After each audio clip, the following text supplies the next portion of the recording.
Nacho, quiero que sepáis que es la razón de la que yo actué tanto en Zaragoza. Es de las personas más graciosas que yo recuerdo.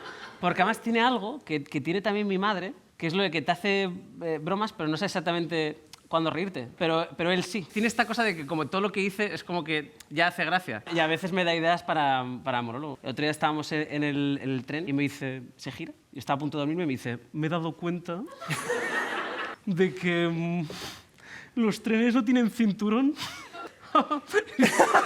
Digo, no sé si este es el punto. Dice, pero los aviones sí. Dice, nada, para un monólogo. Pues lo mejor, justo en ese tren, no lo he visto en mi vida, se para 1 hora y para arrancar dio un acelerón. Y entonces yo me di con la cabeza contra el asiento. Hice así, ¡pam! Se gira y me dice, ¿qué el cinturón no?